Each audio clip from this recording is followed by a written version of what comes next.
Hi, hello, good evening on this Wednesday evening. Had to think then. Welcome to our software engineering a degree apprenticeship webinar, where we talk all things software engineering at the BBC. I'm going to give people a chance to come in the room, and whilst I do that, I will just play our apprenticeship video. Ooh, maybe. Yes. Yes, I am. Every year, the BBC offers hundreds of apprenticeship opportunities. From the production teams that bring creative ideas to life, to the tech teams who code BBC iPlayer and BBC Sounds, and engineers that keep our broadcasts on air. From the journalists getting to the heart of the stories that matter the most, to the operations team that make the business of the BBC function and continue to thrive. And no, this isn't an unpaid internship situation. You actually get a really competitive salary. did we say that you can get an accredited qualification from the UK's top learning providers? And you don't have to pay for it, but you do have to study, like actually study. This isn't just a London thing either. We're in Cardiff, Glasgow, Blackburn, Newcastle, Bristol, Tees, Leeds, Birmingham, Salford, Tunbridge Wells, Belfast. and that's not even all of our locations. And it's not just about the work. Our staff networks and apprentice communities are always growing to make you feel like you can bring your authentic self to the BBC. This really is just the beginning. Sound good? Find out more here. And we will be finding out more here. Welcome to everyone who has just entered the virtual room. We are talking all things software engineering degree apprenticeships at the BBC this evening. And I'm joined by a bumper cast of people who know way more about software engineering and this apprenticeship than I do. My name is Alison. I am the Early Careers Outreach Specialist. And on the line, I have Lewis, who is the schemes advisor for the scheme. Hello, Lewis. How are you doing this evening? Hi, Alison. I'm very good, thank you. Glad to be here. Cool. Thank you. Good to have you on. Then I've got Matthew, who is a software engineering manager in one of the teams in the BBC. How are you, Matt? I'm good, thank you very much. Cool, thanking you. Rory hopefully is going to be coming on the line a little later. He's having a few tech gremlins. We're that close to Halloween. But we do have an amazing cast of apprentices who some started last year and some started this year. So Grace, hello, how are you doing? Hi, I'm fine, thank you. Cool, thanking you. And then we have Anand. Hi, Anand, how are you? Hello everyone. And Maya. Maya, how are you doing? hello everyone, I'm well. Cool, thanking you. And I'll be asking these guys to talk about their experiences and give some more information later on in the webinar. This is a webinar, so just some housekeeping. You can't come off your cameras or mics or put your hand up and ask a question. But what you can do is you can put questions in our Q&A box. And we have the wonderful Olivia, who is behind the scenes, camera off, who's answering all of your questions. We will also have time towards the end of the webinar to take questions online. So if you put your questions through on the Q&A box, I'll be able to read some of them out a little later. So do stay for that. Before we get into the specifics of the apprenticeship, there's just a few things I want to cover with regards to the output and the content that the BBC makes for the UK and the services that we provide. So when I talk about services at the BBC, I'm referring to all the different platforms we operate on. So TV, radio, and of course, digital. So for example, we have 8 UK-wide television services. I will always call them channels across the UK. So they are the things like BBC One, CBeebies, the BBC News Channel, etc. And each one of those have unique audiences and a unique programming outset. Then beyond the UK-wide services, we have nations and regional stations, and we have 22 of those, and they provide our news. So after the main news that goes out on BBC One on the 1 o'clock, the 6 o'clock, and the 10, and your main breakfast bulletins, you always have a local and or a regional, I should say, and or a national service. So if you're in Scotland, Wales, and Northern Ireland, you've got BBC Scotland, BBC Wales, or BBC Northern Ireland. And wherever you are in England, you will have a service for you. So I'm based in the West Midlands, so I get BBC Midlands Today. Heading over to the radio side of life, we have 10 national radio stations. So think of things like your Radio 1, your 1 Extra, your Asian Network, your 5 Lives, your Radio 4s and such. And like TV, each station has its own unique style and audience. In the nations, there's also radio services as well. So in Scotland, we have Radio Scotland and then Radio Nangale. In Wales, we've got Radio Wales, Radio Cymru, Radio Cymru 2. And then in Northern Ireland, we've got Radio Ulster and Radio Foyle, so 7 in total. Back over in England and in Jersey and Guernsey, we operate 41 local radio stations tailored to the local communities. So back to me again in the West Midlands, I have BBC Radio WM. And then onto our digital platforms, which aligns with software engineering, we have 10 UK digital services. So things like the main BBC webpage, and then also services like BBC iPlayer, BBC Sounds, or the BBC News or website, BBC Bite Size and stuff for children. So that is what we offer in the UK for BBC Public Service. And when you look at this, you are actually only really seeing what is the tip of the iceberg in terms of the teams within the BBC and also the career opportunities within the BBC. So you're only really going to see or hear from the newsreaders, the actors, the radio presenters, some journalists who come on TV, radio, online, that kind of thing. But what you don't see is everything that is going on beneath the surface. So all of those different production teams making content. You won't see all of the business teams within the BBC that's keeping the BBC as a business going. You won't hear from our digital data tech operators, and you won't hear from our engineers and technical operators. So what we do is we make sure that our apprenticeship portfolio highlights the whole of the BBC, not just what we put out in terms of content. So we do have schemes in journalism and we do have schemes in production because that is the content that we make. But we also have an array of business schemes. We then have digital technology and data schemes. And then finally, we have engineering and operation schemes. And so software engineering will fit under our digital technology and data portfolio. As well as a range of different apprenticeship schemes that we have at the BBC, we also have schemes that are different levels.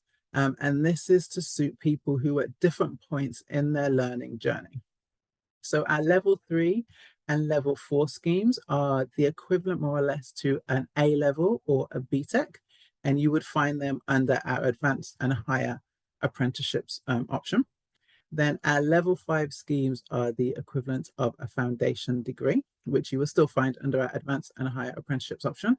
A level 6 learning is equivalent to a degree, or some schemes are actually degree schemes, and it will tell you if a scheme is an actual degree scheme in the write-up of the job descriptions, which today's scheme is.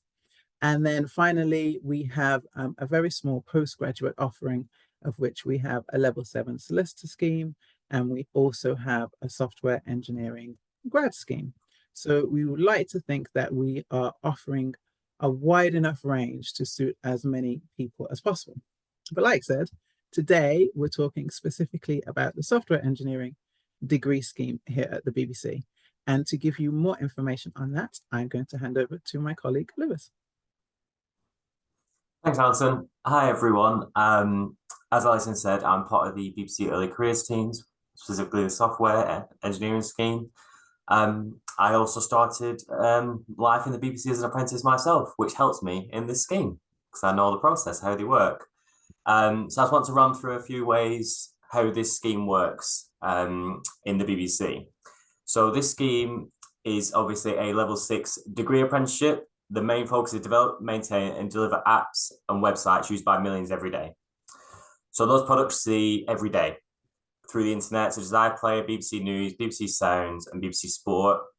You also have the opportunity on back-end services that we support our audiences with, products such as digital publishing teams or the content management eyesight teams, as well as internal software and services that support our journalists. So much more things than people realize. By the end of the scheme, you will have worked with many different technologies, people, and products, allowing you to discover what suits you perfectly. So you get the chance to move around, see different areas of the BBC throughout your scheme. Our award-winning BBC Training Academy offers a wide variety of training courses to help you, and you are encouraged to do as much relevant training as possible. We also have networks such as STEM and with STEM, Women in STEM, which you get the chance to go to hackathons and technical conferences should you want to do so. So this scheme runs very similar across England and Scotland. The main difference being England scheme is a fast-track 3-year apprenticeship, degree apprenticeship. The Glasgow one is a 4-year degree apprenticeship. It's a BSc honours in both regions, and they work exactly the same way in the sense of it's a combination of workplace learning as well as remote study. And then you will be looking towards working in the BBC potentially as a junior software engineer role once you complete your scheme. The main difference, again, between the two places is the England one is remote study, and in Glasgow, it is university study. So, the fun bit. Everyone likes talking about money. So initially starting salary of 22,950 in all 3 locations, but with London, if that is your base location, you get extra £5,441 per year as London waiting. Not only the money, you also get an industry-leading training through our BBC Academy, a dedicated team manager and a scheme specialist like myself to help with your development and help you through your apprenticeship. You also get training and mentoring by professionals in the BBC moving forward and also at the learning provider. So at the BBC, we have a 35-hour working week, 25 days of annual leave, 26 if you're with BBC Studios, and a defined pension scheme, plus other benefits such as dental, healthcare, gym, and other things. So the entry requirements for this scheme, you need to be 18 or over when starting the apprenticeship. There is no upper age limit, and you just have to have the right to work in the UK and have been a resident in the UK for at least the previous 3 years before the start of the apprenticeship. And this is aimed at non-graduates. So to be eligible for the scheme in England, you must have the relevant level 3 qualification. You must have at least one of the following: an A-level or BTEC in computer science, software development, or maths, completed a recognized fast-track learning program in software development or similar. In Scotland, it's slightly different. You must have, again, one of the following: have four Scottish Highers at B or above achieved by S6, including maths, and ideally 2 science subjects. Have 3 A-levels at B or above, or have a high national certificate / diploma at B or above in computing, software development, or computer game development. And you must ordinarily be a resident in Scotland by the 1st of August 26 to be eligible. Cool. Thank you so very much, Lewis. And Lewis will be on the call towards the end, so if anyone has any further questions. But I always find that we start these calls by giving you kind of like the bare facts, which is very important to know. But it's the people who are doing the roles and doing the things that bring it to life. So I'm going to bring Matthew onto the call. Hey, Matt, how are you? Hello. You there? Oh, I got worried for a sec. And so I'm going to start by, can you introduce yourself, where you work and what you do, please? Right. So as it says, I'm Matthew Card. I'm a software engineering manager I've been at the BBC for 16 years. So that's a very long time. I started off as a midweight software engineer in London. Then I moved to Salford. I was supposed to be there for 6 months. It turned into 8 years. I was a midweight software engineer there. And then I moved to another team. I did a sideways movement because that's what someone mentioned about, like, many opportunities in the BBC. I did a sideways movement to another team called the Web Core team, and then I jumped up to a team lead, looking after a team within digital publishing. I think someone used to works in the department what used to be called digital publishing, and now I am the software engineering manager of the core data platform, which is the core data platform, which was within data platform in the product group. It's a very long Okay. thing. Yeah, it is a very long thing, and no part of me is technical. So I'm going to ask the question, what is data platform and what is a product group?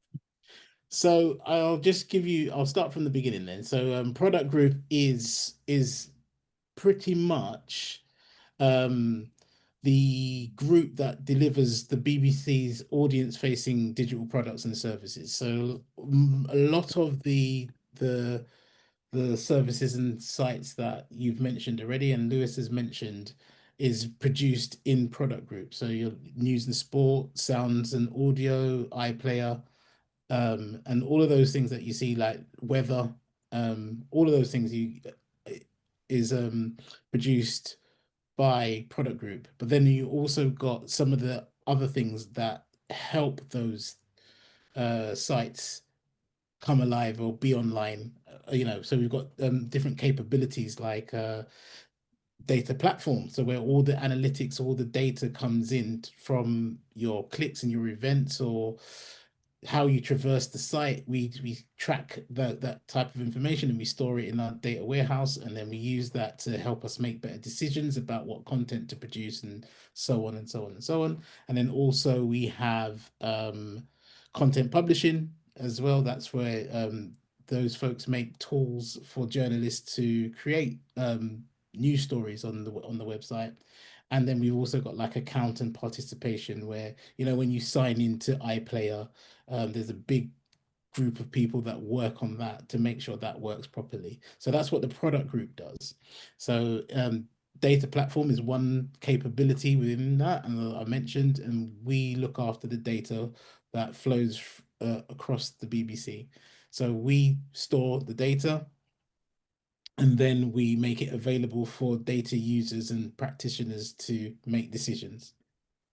Okay, right. So okay. I'm thinking your team, the data of your team can necessarily help dictate what we will eventually see or hear and read in terms of Definitely, program and stuff. definitely. So like people use the data that comes in to build reports and make decisions and suggestions and inform people on what worked, what didn't work, where did people drop off and stuff like that. Okay, cool. Because I guess sometimes people might think, BBC, media organization, software engineering, the two, well, obviously the two go together because we've got platforms, but actually they might think softwaring, there's that term where it's like, oh, if you're in production, you're in a creative role. And anything outside of production is not creative. But actually, the data platforming does in a way inform what it is that we get to go to see. So there's creativity in that as well. Yeah. So what's your role within the team? So I'm the software engineering manager. So okay, I didn't explain that, did I? So yeah, I'm the software engineering manager, and what I do is I look after the department which is core platform, which is the lower level of the platform that builds the infrastructure. So back in the day, if you think about all the servers that people used to build to house all the websites and stuff like that, now all of that's in the cloud. And I don't know if you know about cloud technology, but it's all in the cloud. So we don't actually hold or look after the actual servers and the hard drives and stuff like that. It's all in the cloud, and there's different cloud services, and we use AWS. So that's what we do. We look after that. We provision servers and all types of different cloud technology to make the sites work. So that's what we do. And what I do, I look after the department. So I've got about 4 to 5 teams. So the team leads and principal engineers reporting to me. And I just make sure that, for example, the culture is right, making sure that people are learning, looking after the grads and the apprentices and stuff like that. Okay, cool. Which leads me on to quite nicely. So you're the person who manages the people who manages the apprenticeships. That was a very long and complicated sentence on my part. But in terms of the apprentices who will be in your team, what is it that your direct reports are doing to support them? And you mentioned like the culture of the team and to make sure that everyone is learning within your team. What is it that you do to help foster that, and what do your colleagues do to help support the apprentices? Oh, that's a long question. That's a long answer. So stuff what we do, we just I make sure that my team is very inclusive, or my department's very inclusive. We make sure that we try to understand that everybody's different. Everybody has a different learning speed, people learning different ways, and we make sure that we understand that, and we try to support them in their learning as well. So that's what we do with like our grads and the apprentices. Does that answer the question? I'm sure. Yeah, so you're the team is making sure that people are supported, which is fine, but kind of what would maybe one of your colleagues do, or if an apprentice was to join your team, other than a hearty welcome, what kind of support would they get, or what kind of things would they be doing? So it depends on first of all, we'd probably find out what skill level they have. Then we'll come up with a development plan. We'll suggest some courses that they go on. There'll be some obviously mandatory courses for folks to get involved in and to complete, but then we'll set them up with their own laptop, and they'll start working on work with us. And then what normally happens is we set them up with a buddy. What I like to do is make sure that they know lots of people within the team, so it's not just one person, they can go to anybody. And then we'll start setting them up with doing some work. What we tend to do in software engineering is we do a lot of pairing. I don't know if anybody has heard of pairing, but it's when you actually sit down and you work together with each other, with a pair, and you work together, because two brains are better than one. And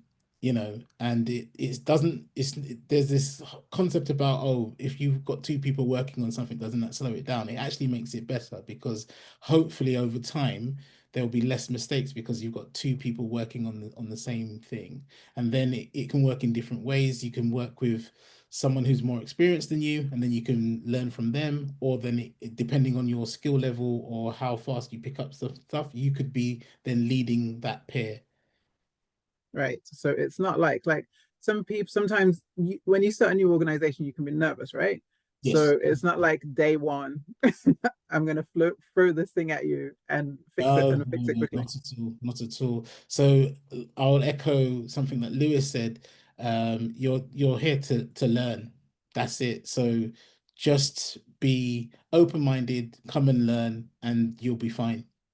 Okay, cool. Thanking you. A good thing to keep with you when you're thinking about apprenticeships. And in that, what kind of I'm sure there are people who have a stereotypical idea of what a software engineer is, or there might be people on the call thinking, okay, well, this is a software engineer at the BBC. They're going to want me to be X type of person, or I must, behave in Y type of way. What kind of person could be a software engineer at the BBC? What kind of like skills or traits and stuff are you looking for that would make a good team worker? I personally think that anybody can work as a software engineer. There's lots and lots of skills. There's lots of transferable skills as well, because at the end of the day, especially in a large organization like the BBC, one of the key things that we need is communication and communication skills, right? So as long as you come in with a professional mindset, you can come in as you are, right? We try to be really, as I said, we try to be really inclusive, help people to show up and be their authentic selves. But one of the main things that, say, I would be looking for is someone who's really curious, wants to learn, and can learn how to communicate, because what we need is the knowledge to be transferred throughout the team. It's not good having knowledge silos, so it's all about communication for me and learning to deal with different types of people. Okay, cool. Thank you. I remember once when talking to you in an event, you talked about, what was it, the bus theory? Oh yeah, so there's something called the bus factor, or to put in a positive term, you say the winning the lottery factor. So basically, what happens if all the knowledge is in one person's head, and you know, in a somber way, you get hit if you get hit by a bus, or a positive way, if you win the lottery, you might not turn up to work the next day if you won the lottery. So what happens to the team if all the knowledge is in one person's head? So what we try to do is we try to remove that risk and share knowledge as much as possible. So we do lots of demos, lots of show and tells. Our documentation is very, very key. And yeah, and the way that we write our code and yeah, the way that we structure and write our code, we try to do it in a way that's easily readable. Mhm. Okay, cool. Thanking you, because you know, generally movies, or maybe it's me being a fool, but generally movies is the coder who's in a basement, who doesn't talk to anyone and it is just typing away.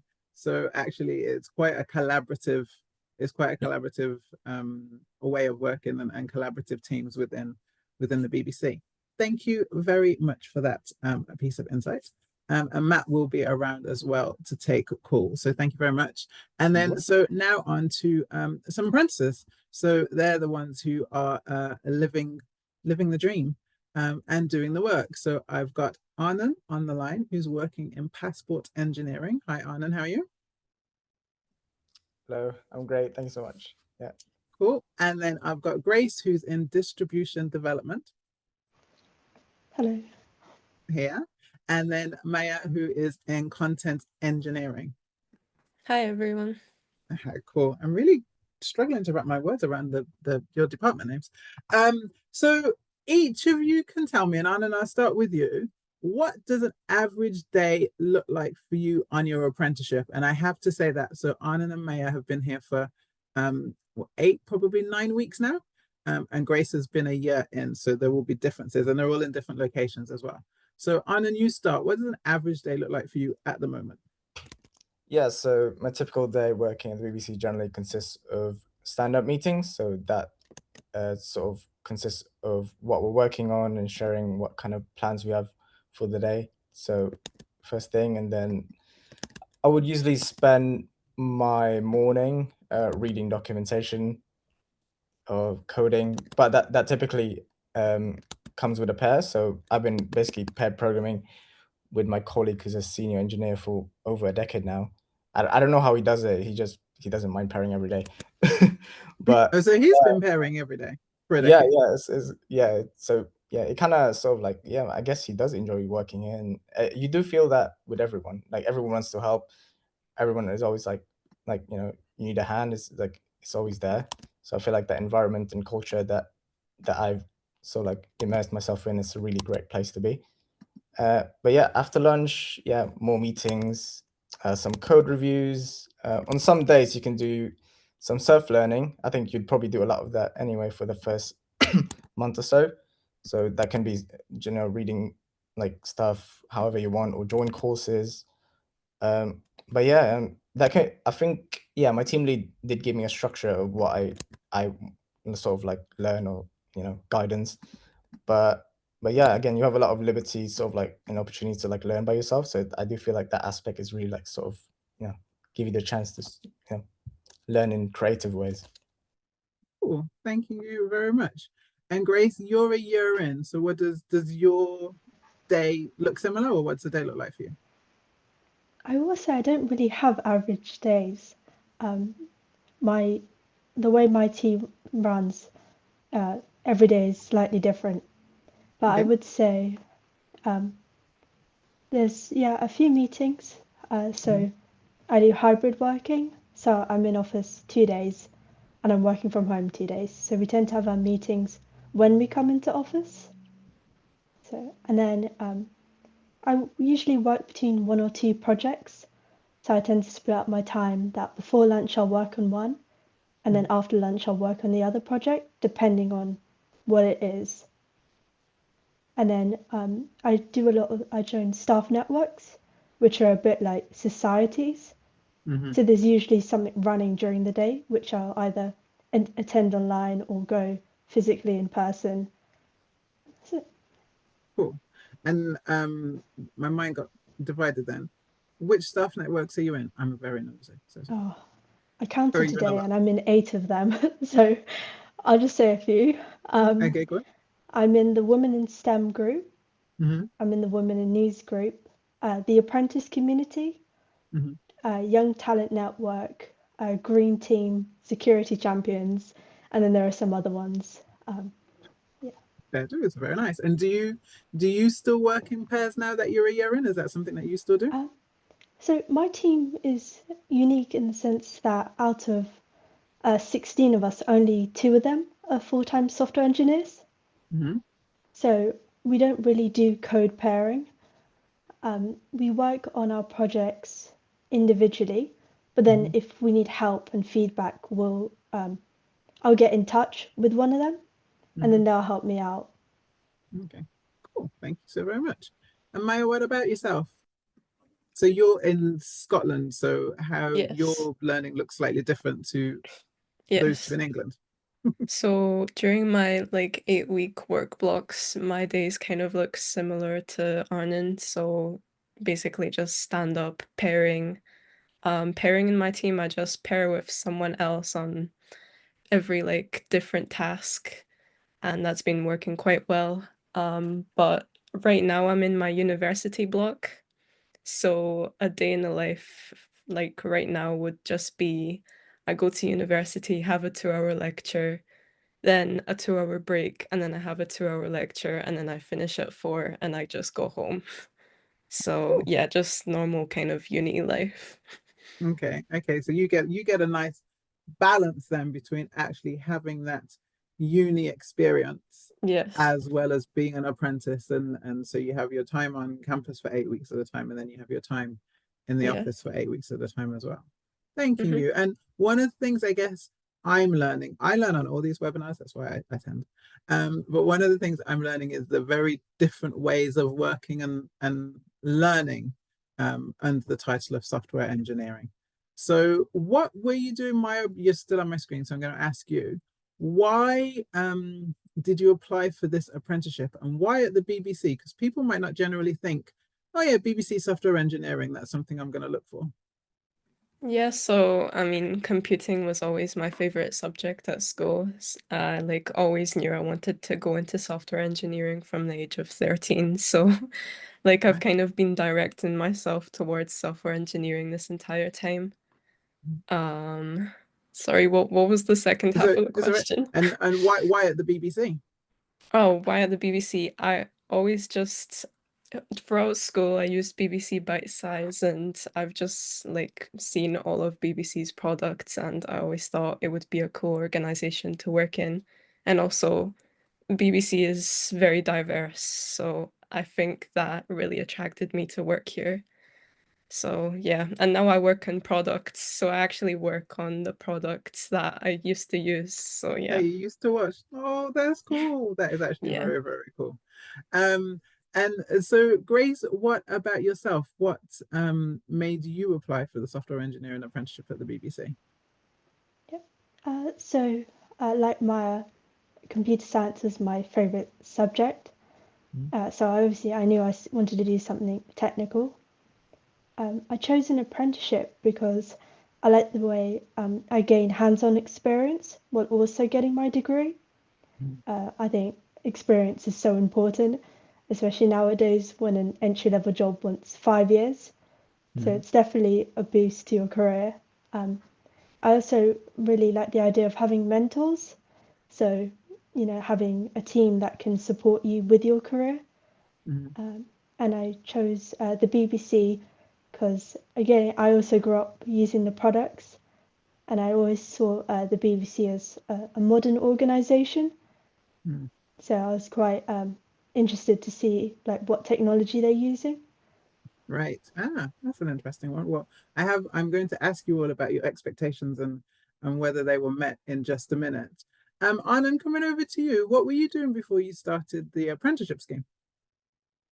Yeah, so before this, I was actually like self-employed, so a lot of online sales kind of stuff. But when I was younger, I've always enjoyed playing with code. I used to just sort of like host private servers for deprecated video games. But yeah, it was always something that I've been sort of leaning towards, but I never really got to do.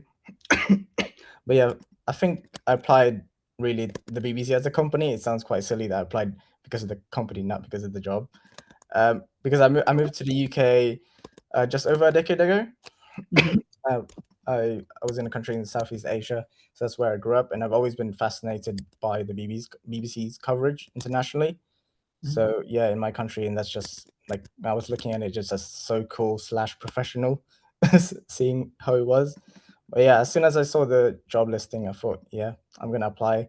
So yeah, I just basically tailored all my CVs. I never usually do that for job applications. That was the only one I did it for because I really wanted to manifest and get the role.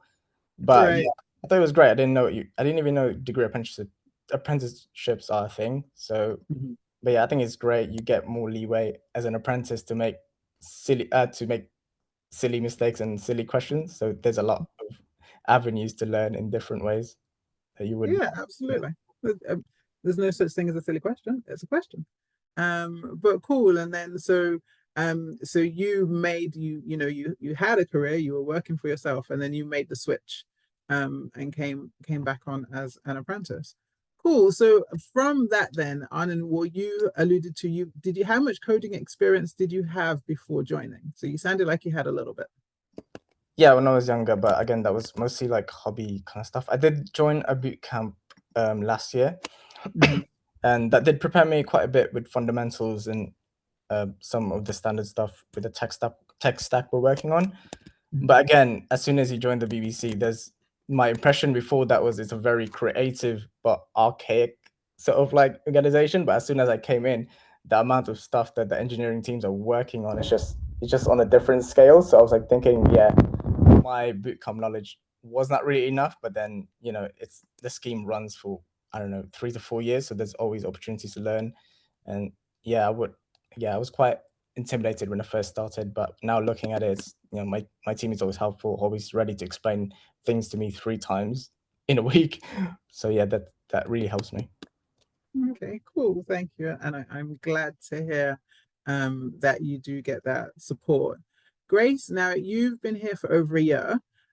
So I can ask you about how you're managing to juggle the work-life balance and the study-life balance. Because at the end of the day, you are studying for a degree, which is a major feat, as well as working. So how do you juggle it? So the first thing is that I have a study day. Mhm. So my study days are Fridays, which was set by my scheme specialist. So I have that day purely dedicated to studying and doing to the OU. When it comes to having assignments, I get extra study leave so that I get two days off per assignment. I also so I'm gonna name and shame, but today I had a call. This week I had a call with Lewis, and Lewis is my scheme advisor. So he called me to talk to me about like how I was balancing my work and study life, and like those conversations are really nice to have. And he was we also talking about if I have any problems, I can go to him. My line manager also says it. So there is a group of people that do support you with balancing these things. They also monitor to just make sure you're doing okay and that you're giving sufficient time to your university studies and work. So they will help you find the balance. Cool. Oh, that's a positive name and shame. That's all good. And then moving on, because I know I need to talk about the application process and a few other bits and pieces before we have questions. I'll put it out to all of you, and some of you have alluded to it slightly. Grace, you're on my screen, so I'm going to go with you first. What were your expectations then of doing an apprenticeship at the BBC, and have they been met, or have there been any surprises along the way? So I'm the first person in my family to do an apprenticeship. So really, I wasn't 100% sure what I was going to get myself into. But I think I just expected it to be, I expected them to like help me learn, if that makes sense. So I think they knew that I wouldn't be at the level of someone who is a junior software engineer. So, and my expectations were met because they obviously they're helping me to grow and learn. I expected, yeah, I think I expected the BBC to be such a modern place, and yeah, that expectation was met.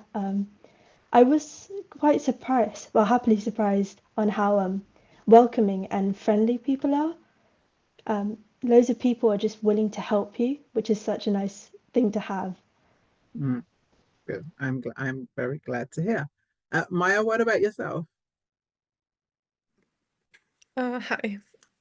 Could you repeat the question again? So what expectations did you have? Sorry, apologies. What expectations did you have? I know you've been here for a short amount of time. What expectations did you have? Have they been met, or have there been any surprises so far? I mean, I'd say they've kind of surpassed my expectations. My team is super friendly. They're really like accommodating to the level of programming you're at. So I'm in a team where like the programming languages that we're doing are like none of the programming languages that I put on like my CV when I like applied to the BBC. So yeah, like my main language was Python, but they put me in a team that does JavaScript. So my team have been like really accommodating to me and like helping me learn. And yeah, just like I didn't expect to feel so part of the team like so early on, if that makes sense. Yeah, no, that totally makes sense, and again is a good thing, to hear. Anand, what about yourself? I mean, you talked about you thought that from the outside that the BBC was a bit archaic. Yeah, that was I was gonna circle back to that one.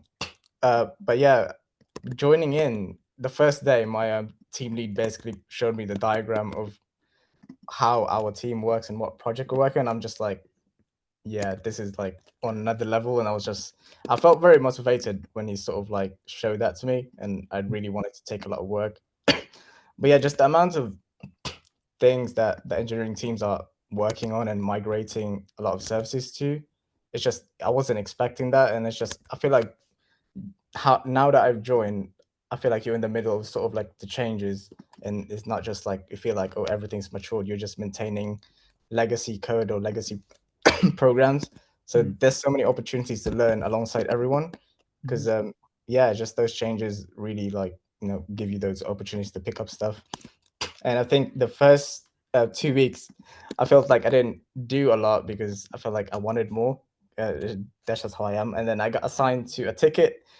It's a Jira ticket. So a ticket is basically like a set of like work that you can do that is scoped for that task or code.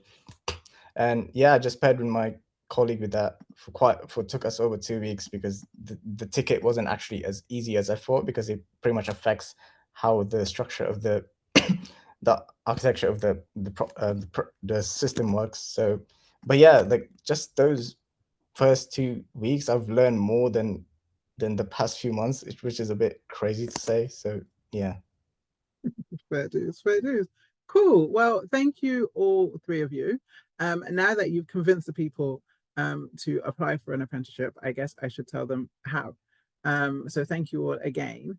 So the application process is, it does have multiple steps, but please do not let that put you off. So the first step is an online application, We then move on to online tests. There is a video interview, and then the final step is an assessment center and your interview with your prospective team lead.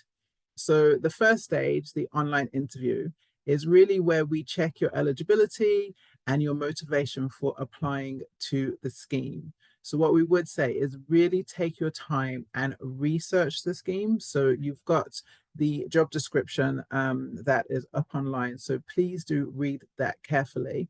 I mean, you're attending this webinar, so you've got a lot of insights there as well, but it's just to make sure that the role suits you.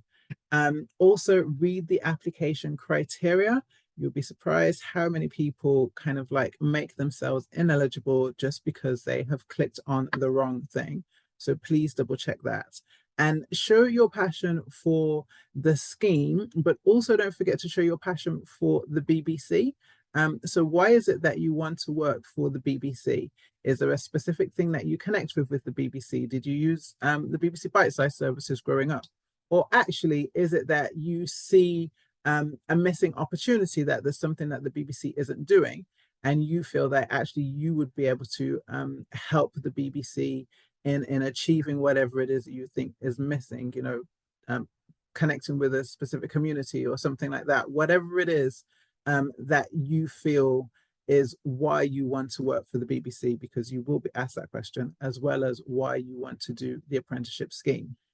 One thing to note is that you can only submit one application per scheme with the location. So for example, you cannot say that you want to work in London and or in Salford on this one scheme. You will make yourself ineligible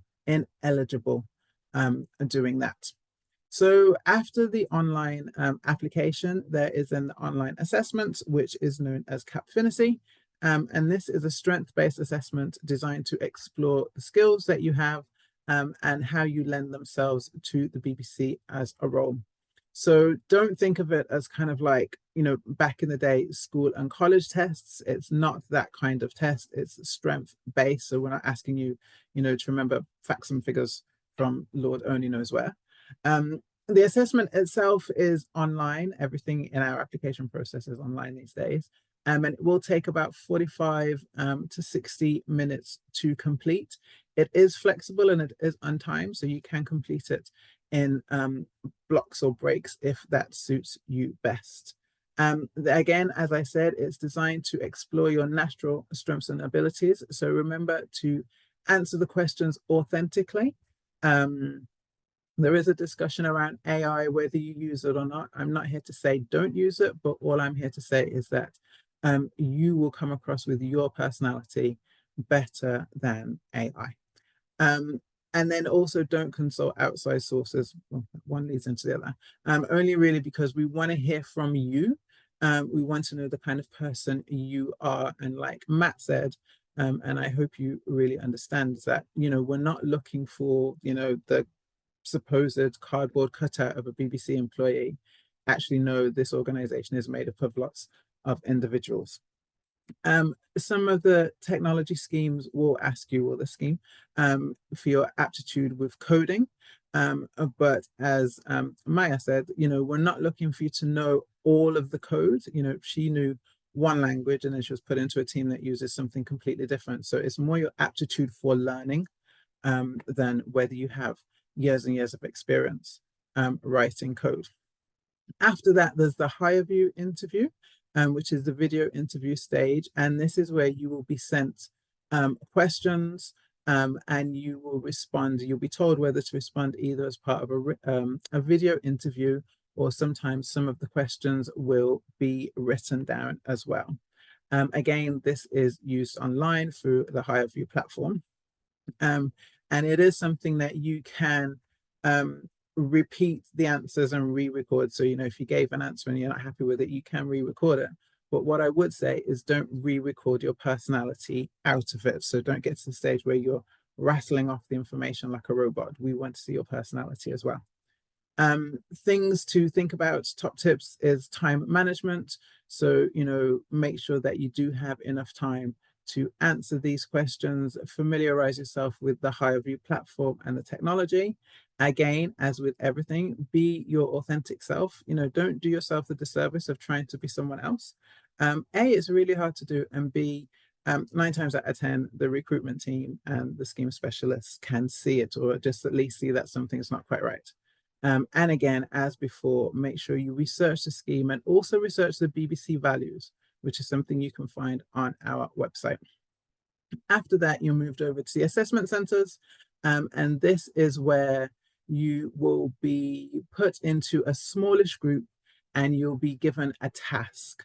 And then in your group, you work on that task and then you're monitored.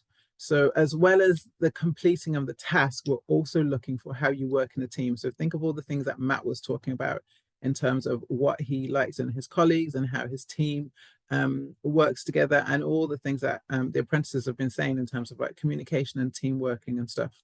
So it's not where you think, right, I have to knock, you know, X amount of people out so I look like the best. That's not what we're looking for at all. With the software engineering, there will be a coding assessment as well. And then finally, on to the end of that, you will then have your interview with who could potentially be your team manager. And they will ask you questions. Again, the questions are around your motivation, why you want to work at the BBC. It will probably be one of the easier interviews that you'll ever do in your life, because we're not grilling you for years and years and years worth of experience. Again, we're looking at your strengths and your values. Following on then from the outcome, so if you're successful, you will join our September 2026 cohort. You will be assigned a scheme specialist and a schemes advisor, so the lovely Lewis. And you'll also have the opportunity to connect with other people who are on your cohort, and we do a whole induction and all sorts of things.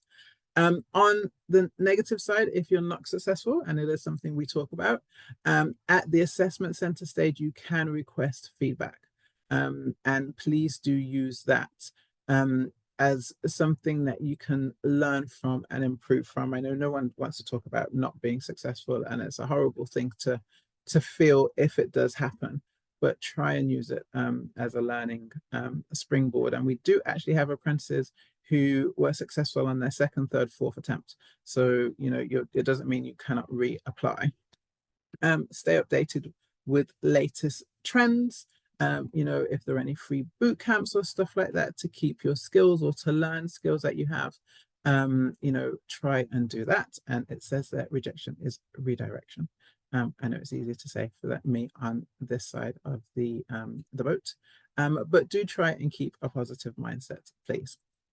So one of the things, I know Matthew mentioned it a few times, and one of the things I want to reiterate is that we are trying to be as inclusive and as diverse an organization as possible, and we do that in a number of ways. So the first thing is that we are very proud to be a disability confident employer.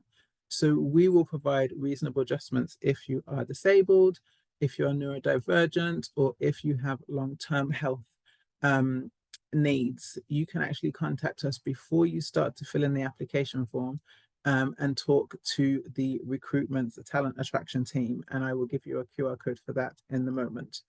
So please don't sit here and think this all sounds great, but I could not apply for the scheme, or I wouldn't be successful on the scheme because of, and insert whatever your because of is. In fact, own it, tell us about it, ask for support if you need it. We're happy to provide it, but also tell us about it in your journey.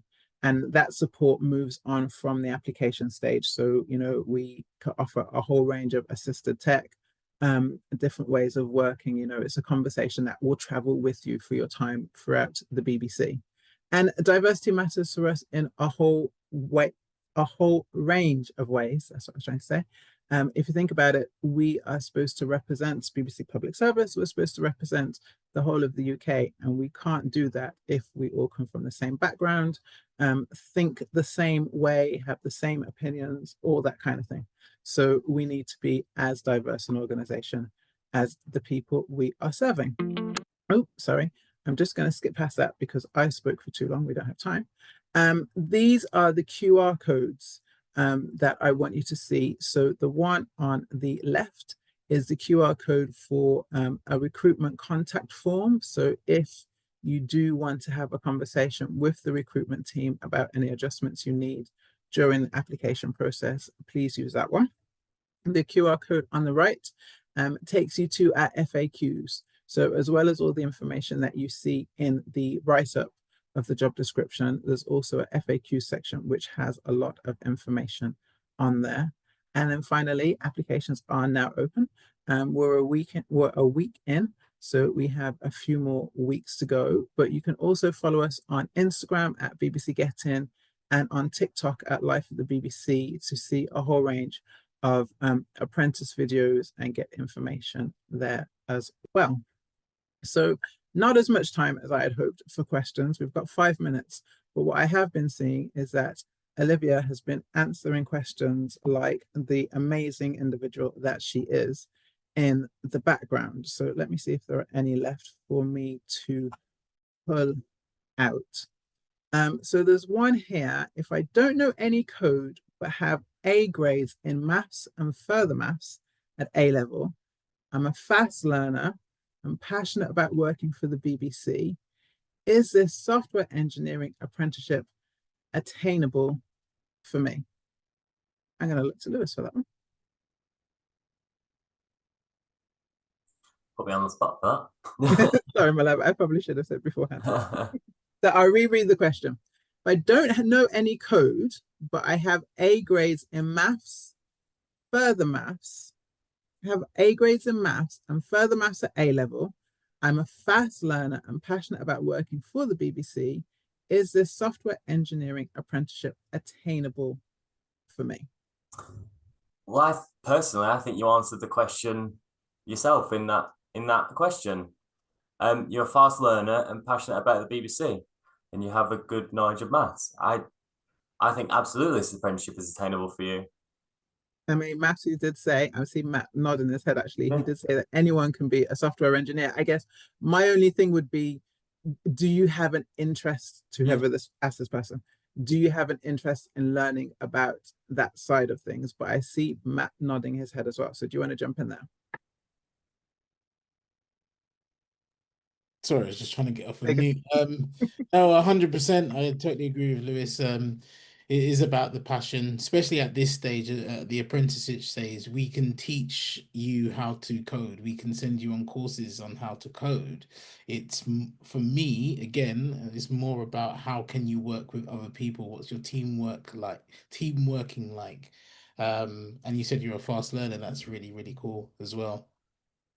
Cool. Not to say you have to be a fast learner. You can go at your pace.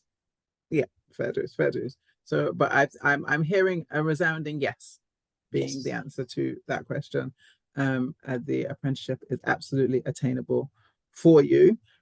What I probably would say is for yourself, look at some free coding clubs or coding exercises to get some experience. So actually, so that you find out for yourself if you like code, because you can have all these skills and then you don't know if you like something, and then you try it and you could be like, actually, you know what, that area is not for me, but maybe XYZ is. But it's definitely attainable. I've got one here. How do I prepare for the coding test? I'm looking at Matt and Lewis again. Well, actually anyone can ask. The apprentices, Grace, Maya, and Anand. How did you find the test stage of the application process? I can answer this one. I was actually typing to reply. Yeah. So yeah, it's different for everyone because I'm pretty sure it's randomized. But one thing that I would say is learn programming fundamentals, but not just remembering how to write code and how to solve that problem. Find a way to sort of like articulate how you got to that solution, because more often than not, they might actually ask you how you got that to that point. So definitely some fundamentals and sort of, understand what the code and why it's working. Cool, thank you very much. I saw Matt shaking his head in serious agreement. Yeah, sorry, I tend to do that on webinars. I'm like, yeah, that's good. Yeah. What I would add on top of that as well is even if you don't finish the assessment or something like that, just or don't, or get stuck or something, just tell us what you would have done, you know, and how you would go about doing it as well. That's what we really want to know, because it's about that, and then we can then teach the rest of it. It's just how do you think about things? Cool, thank you. Kind of like you show your working, show your thinking. Cool. I see a few questions. Admittedly, Olivia has answered them, but just in case people are interested, questions around if people have an IT BTech instead of computer science, can they apply for the schemes? So you can for the London and Salford roles, you can absolutely for that. With the Scotland roles, it has to be the criteria that was set out. Someone has asked if a 16-week boot camp count as a fast track learning program. And yes, you should be eligible for, again, for the London and Salford ones for those. Someone else has asked, let me quickly, I'm scrolling quickly. Oh, there's an open question. Oh no, that was the preparing for coding. Oh, someone asked about the application process. So we covered that. So I think, oh, someone has said it's targeted for non-graduates. Does this mean that career changers already with a degree, STEM but not computer science, are ineligible? So this degree is aimed at career changers. I'm going to read word for word what Olivia has said. So it's aimed at non-grads, but you can, of course, apply if you have a degree, as long as the degree is in a different subject. So for example, look and see what you'll be learning, what the modules are. You can't have the same degree twice, if that makes sense. It's complicated. It's all about how the learning side of it is funded. So look at what you covered in your degree and then look at what's covered on this scheme. But it most definitely is open to career changers. And like Lewis said, there is no upper limit. I hope that has helped everyone who's been on the call this evening. I really would like to thank the panel. So I'm going from what I can see on the screen. I've got Lewis, I've got Anand, I've got Grace, I've got Maya, I've got Matthew, and also Olivia, who has been answering questions furiously in the background. So best of luck. I hope this has helped you decide whether a degree apprenticeship in software engineering is right for you. And if you have, and if you're going to apply, best of luck. Have a fantastic evening and take care all. Good night.